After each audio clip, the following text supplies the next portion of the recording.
हळमो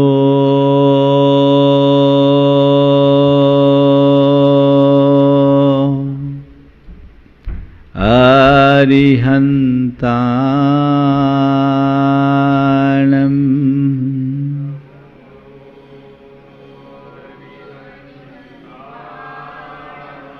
हळमो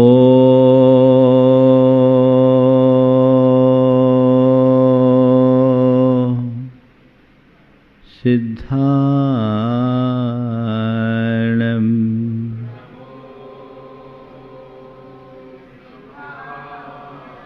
हळमो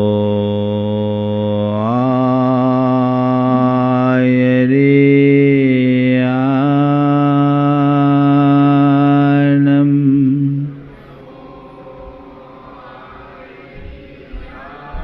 हळमो उवज्झायानम्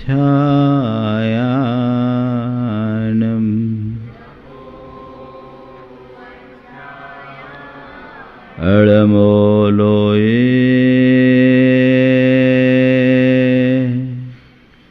सवशहुनम्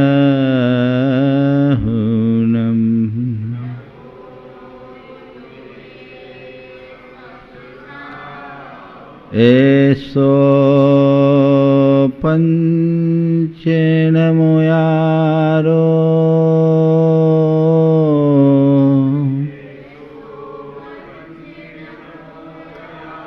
सवपावपनाशनो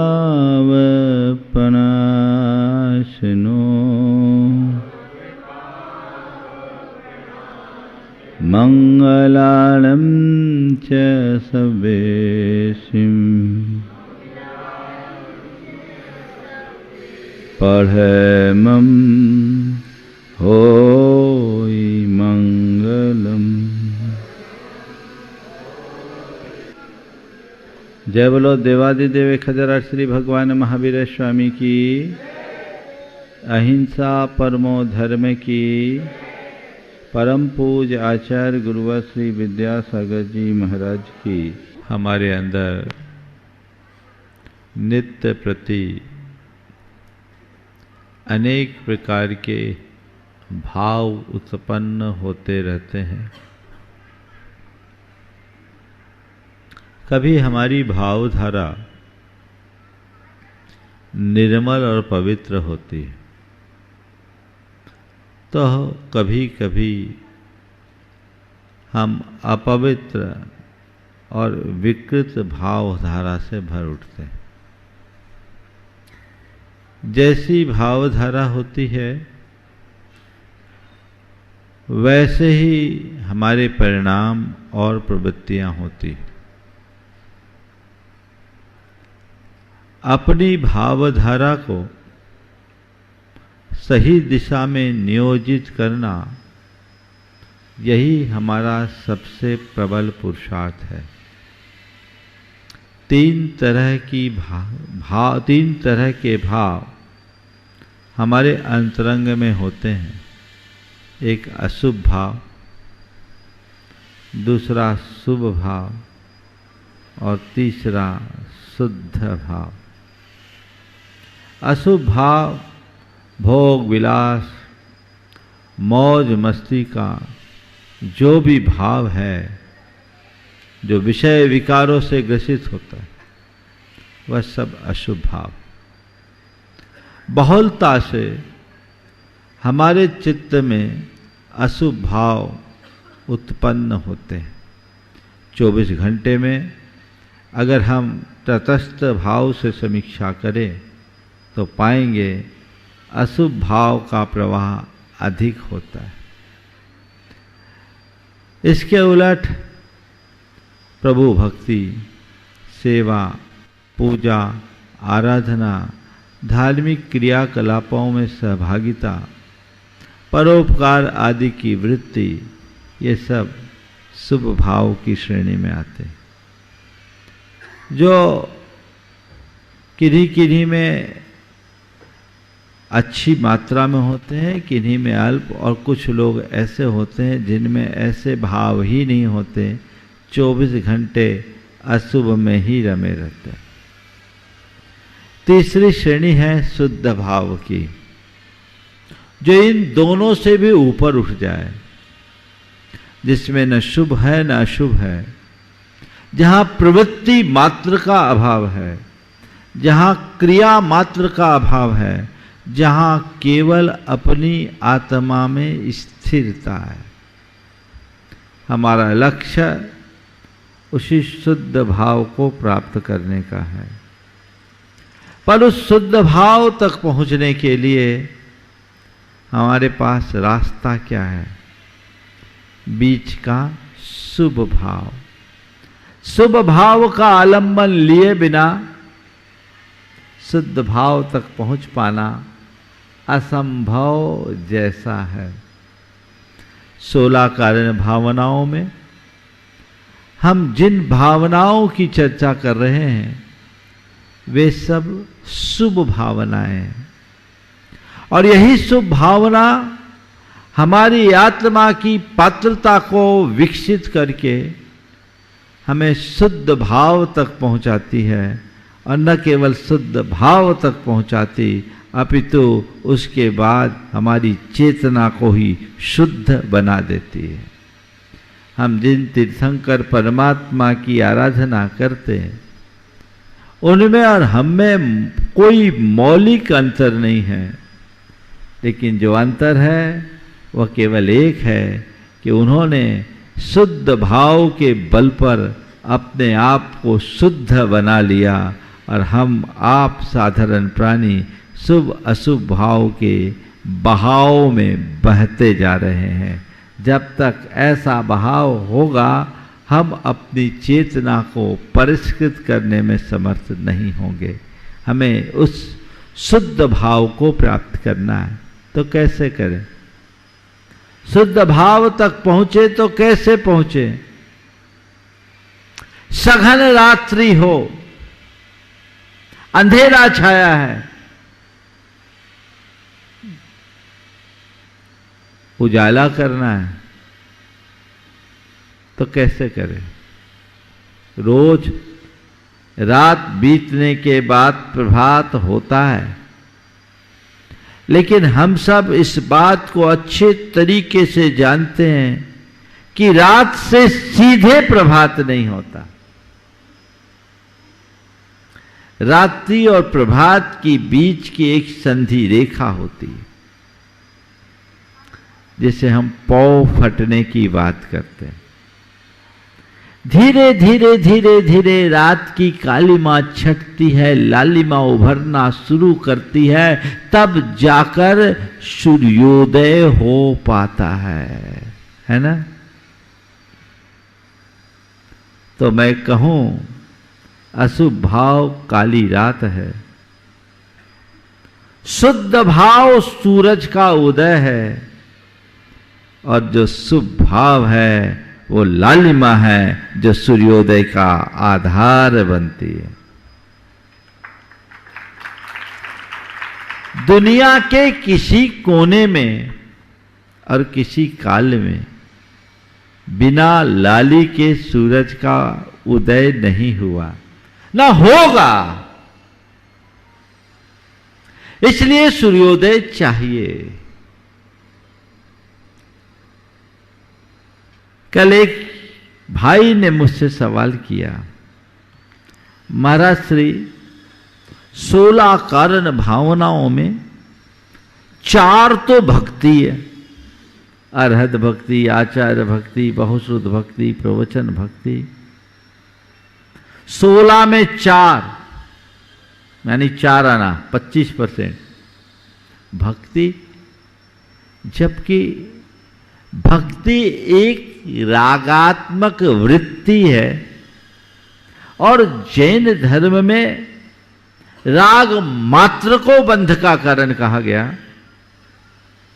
तो फिर भक्ति राग को इतनी प्रमुखता क्यों? आप लोगों के मन में भी ये सवाल आया होगा या आ सकता है? आना चाहिए। जब हमारे लिए राग मात्र बंध का कारण है, एक परमाणु बराबर भी राग हमें संसार में रोकता है, तो फिर भगवान के प्रति राग मूलक भक्ति को इतनी प्रमुखता क्यों है ना ये सवाल।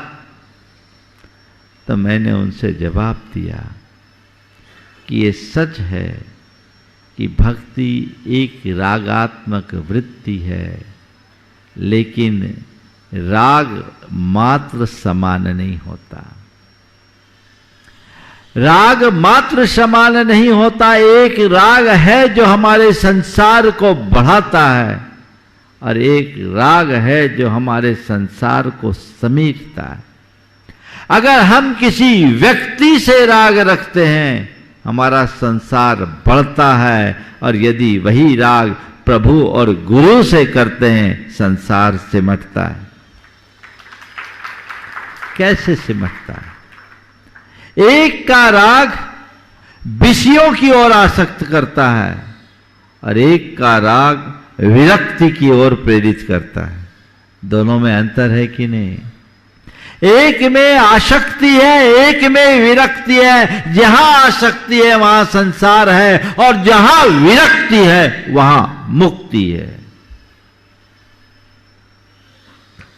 आसक्ति से विरक्ति की ओर बढ़ना ही सच्चे अर्थों में भक्ति है। हमने भक्ति की परिभाषा क्या सुनी? पूज्य पुरुषों के प्रति भाव विशुद्धि युक्त अनुराग भक्ति। अनुराग मात्र भक्ति नहीं है। कैसा अनुराग? भाव विशुद्धि युक्त अनुराग। ऐसा अनुराग जो तुम्हारे भाव को निर्मल बना दे, ऐसा अनुराग जो तुम्हारे चित्त को पवित्र बना दे, ऐसा अनुराग जो तुम्हारे दृष्टि को मोड़ दे, ऐसा अनुराग जो तुम्हारी प्रवृत्ति को बदल दे, वो भक्ति है। ऐसी भक्ति जिसके हृदय में जगती है, उसे संसार में फिर रस नहीं आता। ये उसके बाद बाकी चीजों में रस नहीं आता। भक्ति में राग है, पर वह ऐसा राग जो भाव विशुद्धि युक्त होता है। कहा जाता है भक्ति परम प्रेम रूपाच अमृत रूपाच। भक्ति परम प्रेम स्वरूप है और वह अमृत स्वरूप है। यहां प्रेम स्वरूप नहीं बताया, परम प्रेम स्वरूप। प्रेम और परम प्रेम में मौलिक अंतर है। क्या है? प्रेम में और परम प्रेम में अंतर है। जिसके प्रति प्रेम होता है वो समय काल के अनुसार बदलता जाता है। प्रेम कब घृणा में परिवर्तित हो जाए कहा नहीं जा सकता। अपने मन पर को पलट कर देखो, जिस से भी तुम्हारा प्रेम है वो समय और परिस्थिति के अनुरूप घटता बढ़ता है कि नहीं? हाँ, सच्चे अर्थों में देखा जाए तो जिसे तुम प्रेम कहते हो, प्रेम जैसा कुछ नहीं है। कोरा स्वार्थ का अनुबंध है। जब तक हम एक दूसरे का साथ निभा रहे हैं प्रेम है, और जिस दिन वो छूटा तो सारा प्रेम एक तरफ है ना। जहां अपेक्षा हो, आशा हो, स्वार्थ हो, वह प्रेम है।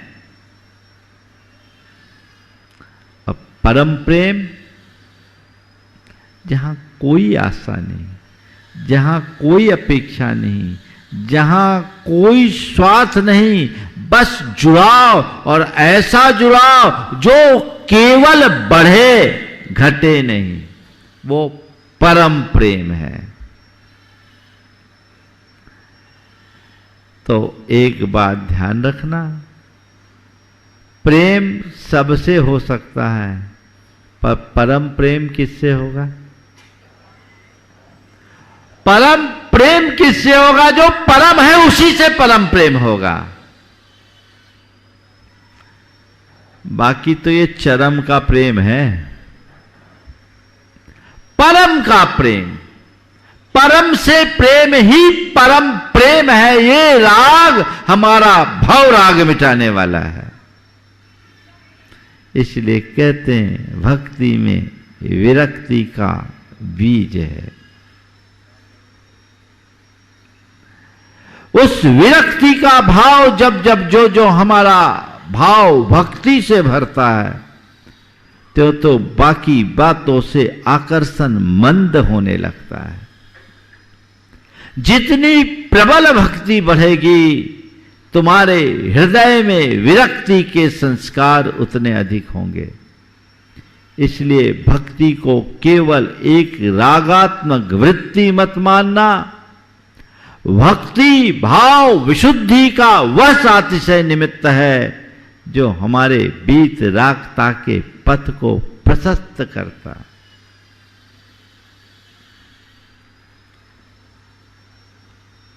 आचार्य गुणभद्र ने बहुत अच्छी बात लिखी। विधूत तमसो राग तपः श्रुत निबंधन, सांद राग इवार कश्य जंतु रभ्युदयाय स। बीत रागी पुरुषों के प्रति उनके तप और शुद्ध से संबंधित जो राग होता है, वह राग भी जंतु के कल्याण के लिए है। कैसे? सांध राग इवार कस, जैसे सूरज उगने के पूर्व लाली। सूरज उगने के पूर्व जो लाली है वो अभ्युदयकारी है। हमारे गुरुदेव ने बड़ी गहरी बात कही कि प्रातः में भी लाली होती, संध्या में भी लाली है। एक जगाती एक सुलाती, दोनों अंतर वाली। भगवान के प्रति, गुरु के प्रति, पंच परमेष्टि के प्रति होने वाला राग सुबह की लाली के समान है, और विषयों का राग सांझ की लाली के समान है, जहां केवल और केवल अंधेरा है। अपना अभ्युदय चाहते हो, अपना विकास चाहते हो, तो प्रभु से नेह लगाओ, उनसे अपना नाता जोड़ो। वो नाता जुड़ गया तो जीवन तर गया, ऐसा समझना। उसमें फिर कुछ कहने और करने जैसा शेष नहीं रहेगा। उस तरफ दृष्टि होनी चाहिए। राग राग है, पर दोनों समान नहीं हो सकता। नल में भी पानी है और नाली में भी पानी है ना? नल में भी पानी है और नाली में भी पानी है, पर दोनों को समान माना जा सकता है क्या? है तो पानी, लेकिन एक जीवन का आधार है और दूसरा जीवन के लिए जहर। कोई नाली का पानी पी ले तो क्या होगा? बिना मौत मरेगा, और क्या होगा? तो जैसे नल और नाली के पानी में अंतर है, वैसे ही परमात्मा की भक्ति और किसी व्यक्ति की अनुरक्ति में अंतर है। दोनों में मौलिक अंतर है। इस अंतर को पहचानो और दिशा को मोड़ो। 4 शब्द हैं, भक्ति, भुक्ति, युक्ति और मुक्ति। भक्ति, भुक्ति, युक्ति और मुक्ति। भक्ति की बात मैंने अभी की। परमात्मा के प्रति, परमेष्ठी के प्रति अनुराग भक्ति है, और विषयों के प्रति अनुराग भुक्ति है। उस भुक्ति में आकुलता है, दुख है, द्वंद्व है, कष्ट है। अभी तक क्या करते आए हो? अभी तक तो केवल भुक्ति के अनुरागी बने हो। बोलो, भुक्ति के अनुरागी हो कि मुक्ति के? हाँ, किसके अनुरागी हो? क्या? ईमानदारी से बोलो, किसके अनुरागी? भुक्ति के कि मुक्ति के? मुक्ति के।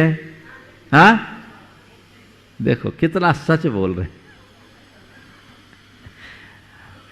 भुक्ति के नहीं महाराज, आपके चक्कर में फंस गए। हम लोगों ने बोल दिया हम जो हैं, पर यहां तो मुक्ति के अनुरागी बन करके ही आए हैं। यदि मुक्ति के अनुरागी नहीं होते, मुक्ति के अनुरागी नहीं होते तो यहां नहीं आए होते, है ना?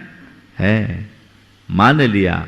मैं आप सबको मुक्ति पथानुरागी कहूं, अच्छा लगेगा? बोलो, है ना? मुक्ति के अनुरागी कह दूं, अच्छा लगेगा कि नहीं लगेगा? मैं कहता हूं चलो बहुत अच्छी बात है, मुक्ति के अनुरागी सुनने से तुम्हें अच्छा लगता है, मुक्ति के अनुरागी बनोगे तो जीवन अच्छा बन जाएगा। अनुरागी बनो। कोई मुझे कुछ कहे उससे फर्क नहीं पड़ता, मैं क्या हूं महत्वपूर्ण ये है। मुक्ति के अनुरागी तो हो, पर मुक्ति से ज्यादा अनुरागी, मुक्ति के से ज्यादा अनुरागी किसके हो? हाँ बोलो। हाँ, मुक्ति की भावना लेकर भगवान की पूजा करते करते भी भीतर से भुक्ति की इच्छा पैदा हो जाती। थोड़ा विलंब हो जाए तो ये संस्कार है हमारा अतीत का, अनंत जन्मों का संस्कार है जो हमें हमारे मार्ग में स्थिर नहीं होने देता। उस भुक्ति के अनुराग को मुक्ति की ओर मोड़ देना ही हमारे जीवन के कल्याण का रास्ता है, और उसकी एक ही युक्ति है, वो है भक्ति। जो जो तुम्हारी भक्ति बढ़ेगी, भुक्ति की इच्छा कम होगी, और जो जो भुक्ति की इच्छा कम होगी, त्यों त्यों मुक्ति का मार्ग प्रशस्त होगा। उसे कम करो। पर जो लोग भुक्ति के कामना से ही भगवान की भक्ति करे, उनको क्या कहोगे? उन्हें, वो ऐसे लोग हैं जिनको संसार ही प्रिय है, जिन्हें केवल संसार प्रिय है, वे अभी मुक्ति को नहीं पा सकते, क्योंकि उन्होंने सही युक्ति अपनाई नहीं। सही युक्ति अपनाओ। भगवान से इस बात की प्रार्थना मत करो कि हे भगवान मेरी सारी इच्छाएं सफल हो जाए। भगवान से इस बात की प्रार्थना करो, हे भगवान मेरी इच्छा निर्मल हो जाए, मैं इच्छाओं से मुक्त हो जाऊं, इच्छाएं समाप्त हो जाए, मेरे अंतरंग की बुभुक्षा मिट जाए, क्योंकि मैं आज तक उसकी पूर्ति करते करते थक गया, पर पूर्ण नहीं हुआ। आप तक, आप एक बार आपके दरबार में भी आकर मैंने कर्जियां लगाई, खुद के साथ मैंने आपको भी परेशान किया। प्रभु अब इस परेशानी का हमेशा हमेशा के लिए हल निकाल दो और मेरे अंदर की चाह ही मिटा दो। जो जो भक्ति बढ़ती है, त्यों तो सांसारिक इच्छाएं मंद होने लगती है, और जैसे जैसे सांसारिक इच्छाएं मंद होती है, हमारी चेतना उतनी ही विशुद्ध होने लगती है। हम अपनी चेतना को परिष्कृत करते हैं, हमारे दुख कम होंगे, हमारे द्वंद्व मिटेंगे, हमारी आकुलता और आसक्ति मिटेगी। यही तो हमारे जीवन को आगे बढ़ाने का मंत्र है, मार्ग है। ये प्रार्थना करो। एक बार एक ने मुझसे आकर कहा, महाराज भगवान हमारी नहीं सुनता। कई लोगों की शिकायत है, भगवान हमारी नहीं सुनता। हमसे आके कहा, महाराज भगवान हमारी नहीं सुनता। तो मैंने कहा, एक काम करो, तुम भगवान के सुनते हो? ये बताओ, तुम भगवान के सुनते हो? तुमने ये तो शिकायत की कि भगवान हमारी नहीं सुनता, तो ये बताओ तुम भगवान की कितने सुनते हो? जिस दिन तुम भगवान की सुन लोगे, भगवान तुम्हारी सुनने लगेगा। जिस दिन तुम भगवान की सुनने लगोगे, भगवान तुम्हारी सुनने लगा। जिस दिन तुम भगवान के हो जाओगे, भगवान तुम्हारे हो जाएंगे। अभी तो तुम किसी और के हो। बोलो किसके हो? हाँ? एक बार एक भगवान का प्रेमी भगवान के पास पहुंचा और उसने भगवान से शिकायत कहा, है भगवान आपने मुझे इतना आगे क्यों बढ़ाया? भगवान ने बोला, क्या मामला? बोले, मैं आपसे इतना प्रेम करता हूं, आपके प्रेम में पागल, पर आप कभी मेरी तरफ देखते ही नहीं। मैं आपके प्रेम में पागल, पर आप कभी मेरी तरफ देखते ही नहीं। आखिर यही सब करना था तो आपने मुझे इतना आगे क्यों बढ़ाया? एक तरफा प्यार तो नहीं होता कम से कम? अब मैं आपके बिना रह भी नहीं सकता और आप मुझे देखते भी नहीं हो। आखिर आपने ऐसा क्यों किया? भगवान ने कहा, तुम मुझसे प्रेम करते हो? बोले, हाँ करता हूं। मैं भी तुमसे प्रेम करने को राजी हूं। तुम मुझसे प्रेम करते हो तो मैं भी तुमसे प्रेम करने को राजी हूं, पर एक शर्त है। भगवान ने क्या कहा? मैं तुमसे प्रेम करने को राजी हूं, पर मेरी एक शर्त है। बोले, क्या? तुम ये तय कर लो कि केवल मुझसे ही प्रेम करोगे और किसी से नहीं। केवल मुझसे प्रेम करोगे और किसी से प्रेम नहीं करोगे। उसी समय उसके हाथ पांव ढीले हो गए, इसलिए आज तक वो भगवान के प्रेम का पात्र नहीं बन पाया। समझ गए? कोई प्रेम का पात्र नहीं बन पाया। लोग कहते हैं आदमी मर करके भगवान का प्यारा हो जाता, कहते हैं ना वो भगवान का प्यारा हो गया। मरने के बाद ही सब भगवान के प्यारे होते, जीते जी नहीं होते। संत कहते हैं, भाई संसार का प्यार हटा दो, भगवान का प्यार तुम्हारे ऊपर अपने आप बरस जाएगा। हमारे अंदर जो गोरख धंधे के प्रति लगाव है, वही हमारे जीवन का सबसे बड़ा अवरोध बनता है। उस अवरोध को हम मिटाते चले और जीवन के पथ को प्रशस्त बनाते चले, जिससे हम अपना उद्धार कर सके। ये भक्ति की चाह जितनी मंद होगी, भक्ति का प्रवाह उतना प्रगाढ़ होगा, और जो जो भक्ति का प्रवाह बढ़ेगा, हमारी मुक्ति का मार्ग त्यों त्यों प्रशस्त होगा। आचार्य कुंद ने भक्ति को सम्यक तो कहा। वे कहते, अर्हंते सुभक्ति सम्मतम। अरहंत परमात्मा के प्रति शुभ भक्ति का होना ही सम्यक्त है। जो तुम्हारे मुक्ति का पथ प्रकाशित कर दे, वो भक्ति है। उस भक्ति की धार को अपने हृदय में उद्घाटित करे, जिससे जीवन का पथ प्रशस्त हो सके। हम उसी भक्ति की चर्चा विगत 2 दिनों से करते आ रहे हैं।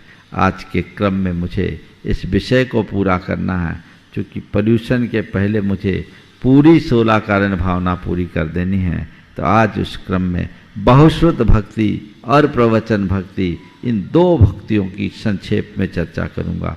बहुश्रुत भक्ति, अरहंत की भक्ति कही, आचार्य की भक्ति कही, बहुश्रुत और प्रवचन की भक्ति की।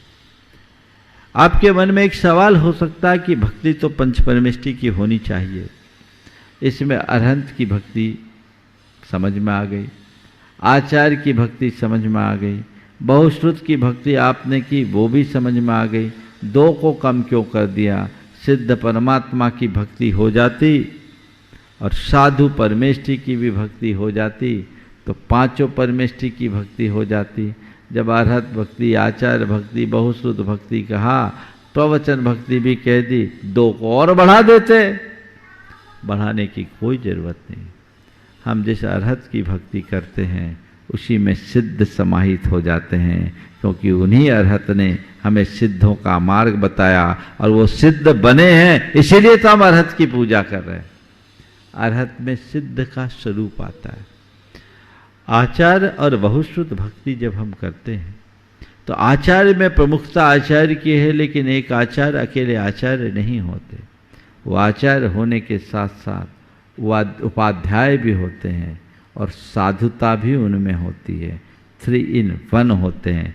इसलिए आचार्य की भक्ति करने में हम उपाध्याय और साधु की भक्ति कर लेते हैं। बहुश्रुत भक्ति जो बात कही वो एक विशेष प्रयोजन से कही। यहाँ चाहते तो उपाध्याय की भक्ति कर सकते, लेकिन यहाँ उपाध्याय की भक्ति नहीं की। बहुश्रुत वाले सामान्य मुनि भी हो सकते हैं, उनकी भक्ति, यानी इनमें भी साधु की भक्ति समाहित है। यथार्थ बहुश्रुतत्व के धनी हमारे गणधर होते हैं, जो एक प्रकार से आचार्य है। 11 अंग 14 पूर्व के ज्ञाता जितने भी मुनिगण हैं वे हैं, और श्रुत पारंगत जो है वो है। लेकिन आज की दृष्टि से देखें तो बहुश्रुत कौन है? जो उस समय उपलब्ध संपूर्ण वांग्मय का ज्ञानी हो, जो शास्त्र का पारगामी हो, जिसने ग्रंथों का तलस्पर्शी अध्ययन किया है, वो बहुश्रुत है।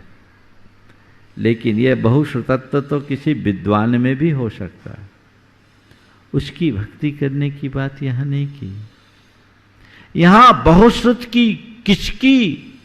उसकी जो उसको न केवल जानता है अपितु उसका अनुसरण भी करता है। जो रे नत्तय जुत्तो नित्यम धम्मो वयेश ने निर्दो सो ऊझायो अप्पा यदि वर वश हो नमो तस्स। जो स्वयं रत्नत्रय से युक्त है, पहली बात, जो मोक्ष मार्ग का पथिक है और सबके हित की बुद्धि से मोक्ष मार्ग का उपदेश दे रहे, वो उपाध्याय है, उनको हमारा नमस्कार हो। यद्यपि व्यवस्था की दृष्टि से संघ में कोई एक उपाध्याय होते, लेकिन रत्नत्रय का उपदेश देने वाले कोई भी मुनि हो सकते हैं। हर कोई को रत्नत्रय के उपदेश का अधिकार नहीं है। आचार्य वीरसेन महाराज में धौला में एक बड़ी बात कही कि रत्नत्रय का उपदेश केवल रत्नत्रय के धारी ही कर सकते। से पूछा देवता लोग क्यों नहीं कर सकते? बोले नहीं कर सकते।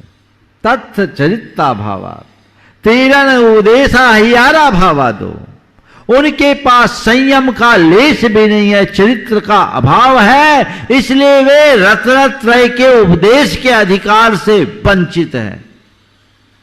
कदाचित देवताओं को ज्ञान तो होता है, 11 अंग 14 पूर्व तक के ज्ञानी देवता हो सकते हैं, सकल श्रुतधर हो जाते, लेकिन वो आचरण नहीं कर पाते। इसलिए उनको उपदेश का अधिकार नहीं, क्योंकि जो भी उपदेश देगा वो अपने से नीचे की बात करेगा, ऊपर की कर ही नहीं सकेगा। करेगा तो क्वेश्चनेबल हो जाएगा।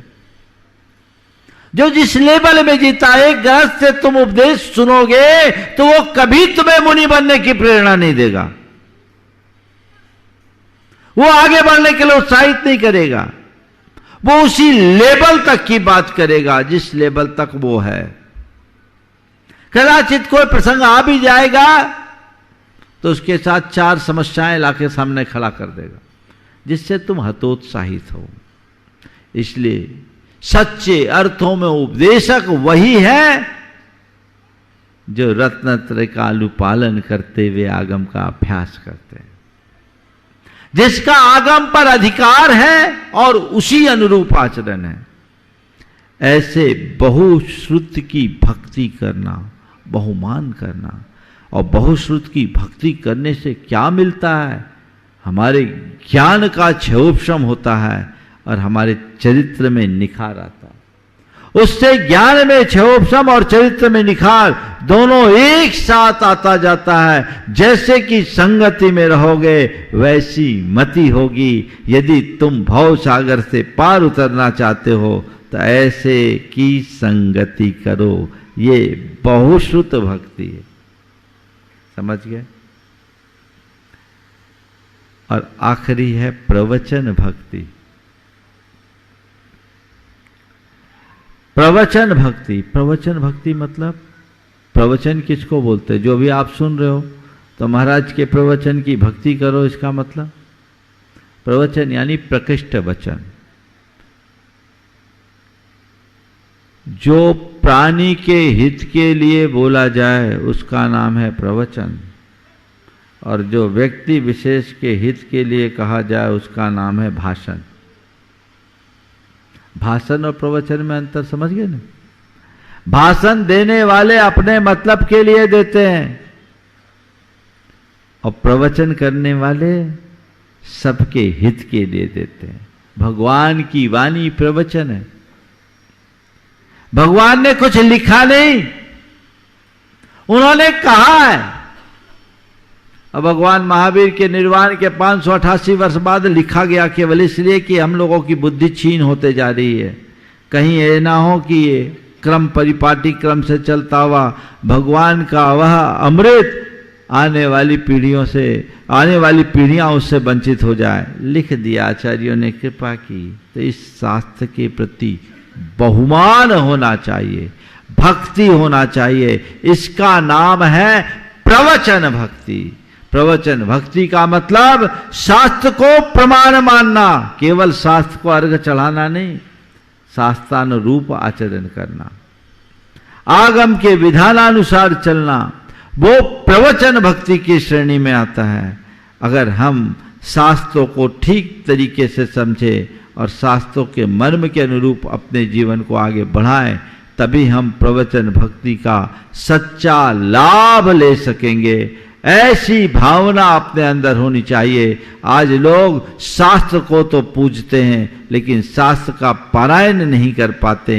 जब तक हम पारायण नहीं करें तब तक कल्याण नहीं हो सकता।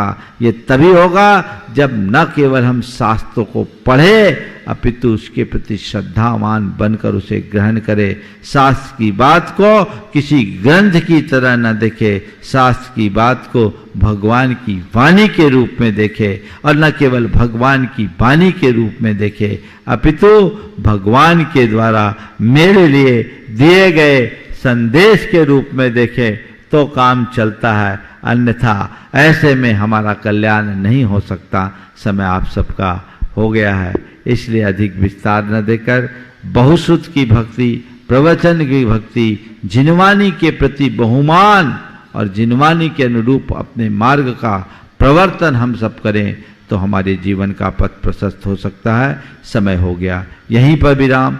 बोलिए परम पूज आचार्य गुरुवर श्री विद्यासागर।